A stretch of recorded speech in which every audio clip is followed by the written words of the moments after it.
All right, let's get right into it. For what? Decades now, the entire world of software has been built around one single central idea: the server. It's been the sun in our application solar system. But what if that's all changing? What if that whole assumption is starting to crumble? We are smack in the middle of a huge shift, and it's all about making the server, well, kind of irrelevant. And I want you to just let that sink in for a second. Seriously, what if all those headaches, the provisioning, the patching, the late night scaling panics, all of it, what if that was just gone? Something you just didn't have to think about anymore. That's the big, bold promise of serverless. And trust me, it changes everything. You know, to really get where we're going, we have to remember where we came from. And the old world, well, it's a world of constant grinding infrastructure management. It's a world of worrying about capacity, of emergency patching on a Saturday, and just that constant fear of a server dying at 3 in the morning. It's a world where developers spend way too much time not writing code, but just babysitting the machines that run it. And this right here, this slide just lays it all out, doesn't it? On the left, that's the old way. That's the developer tangled up in all those chores. But look at the right. The focus is completely different. It's just write your code, pay only for exactly what you use, let the scaling happen on its own. The entire mindset flips from managing boxes to just delivering value. In this list, this is basically the mental tax we used to pay every single day. We had to be part-time sysadmins, constantly juggling these variables. How much CPU do I need? Is my load balancer set up right for a big traffic spike? Oh, and which VM size is the most cost-effective? All of that is just a massive distraction from the actual problem you're trying to solve with your code. So that brings us to the new model, serverless. And the goal here is so simple, but it's also incredibly profound. Make all that underlying infrastructure completely invisible. Think about it like the power grid. You don't build a power plant every time you want to turn on a light, right? You just flip a switch. Serverless wants to do that exact same thing, but for your code. Okay, so here's the textbook definition, and every single word here matters. The cloud provider, your AWS, your Azure, your Google Cloud, they handle all the messy stuff, the provisioning, the allocation, all of it. Your only job, write a piece of code, a function, and deploy it. And the money part, it's a total game changer. You only pay for the time your code is actually running, down to the millisecond. If your app gets no traffic, your bill is zero. Simple as that. I absolutely love this quote because it just cuts right through the noise. Of course there are still servers. They haven't magically vaporized. The point is, they're not your problem anymore. The whole thing is so abstracted away that you can finally, truly just ignore them. So, if we're not thinking about servers, what are we thinking about? Well, the whole model is built on these two core ideas: events, which are the triggers, and functions, which is the code that runs when a trigger fires. And the whole thing is held together by one crucial design principle: statelessness. Let's dig into that. Right, so at the absolute heart of this whole thing is a concept called functions as a service, or FaaS. Instead of building one giant monolithic app that's always running, you break your logic down into these tiny independent functions. Think of them as your AWS Lambdas or your Azure functions. Each one does one specific job and does it really well. And this is the magic right here.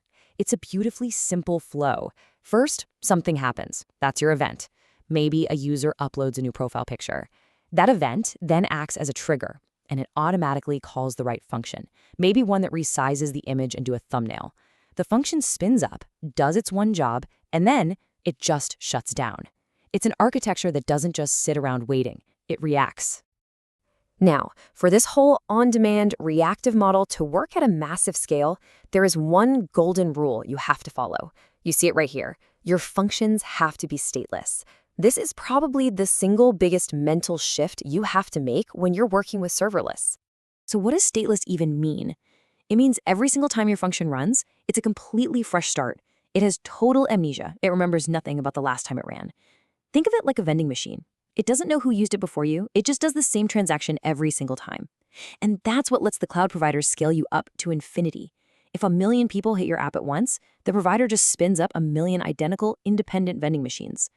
The trade-off, of course, is that if you do need to remember something, like what's in user's shopping cart, you have to save it somewhere else, in an external database like DynamoDB. Okay, but as amazing as this all sounds, serverless is not a silver bullet. It's not the right answer for every single problem. And like any big architectural choice, it comes with its own set of trade-offs and little gotchas that you really need to understand to use it well. And the most famous of these is the cold start. So if your function hasn't been used for a little while, the cloud provider needs to do a tiny bit of setup work before it can run. It has to find a server, spin up a container, and load your code into memory. That whole process introduces a small delay, a bit of latency, that can be a really big deal for some types of applications. And that delay isn't always the same. As you can see here, the programming language you choose makes a huge difference. Languages that are really lightweight, like Node.js, tend to have much faster cold starts. But heavier languages, like Java or .NET, they take longer to boot up. That's a super important thing to think about when you're designing your system. You know, this is the perfect way to think about it. A cold start isn't really a bug. It's more like a feature of this whole pay-for-what-you-use model. It's the small price, the tax, you pay for the incredible benefit of near infinite on-demand scaling without having to pay for servers that are just sitting around idle. So it really all boils down to picking the right tool for the right job. Serverless absolutely shines for these event-driven things. APIs, data pipelines, chatbots, little automation scripts. But it's a pretty bad fit for things that need to run 24/7 or manage a ton of state and memory or need specialized hardware like GPUs. It's all about knowing when to reach for it and when to use something else. Okay, let's zoom out for a minute, because serverless isn't just a new way to deploy some code. It's a whole different way of thinking. It's a complete architectural shift. We're moving away from building big, monolithic applications and moving towards composing systems out of events. The future of cloud computing is fundamentally event-driven. A modern serverless app doesn't look like one single program. It looks more like this, a collection of managed services all wired together with events.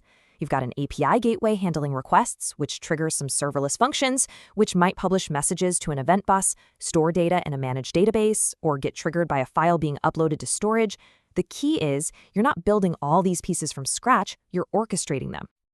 And believe me, this is just the beginning.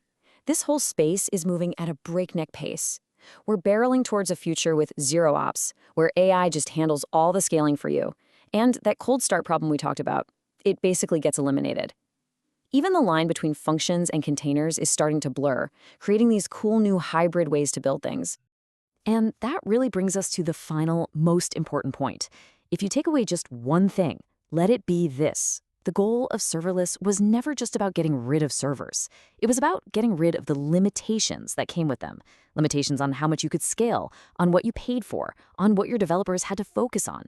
It's about freeing us up to think about logic, not logistics. So the real question is, what are you going to build when all those limitations are finally gone?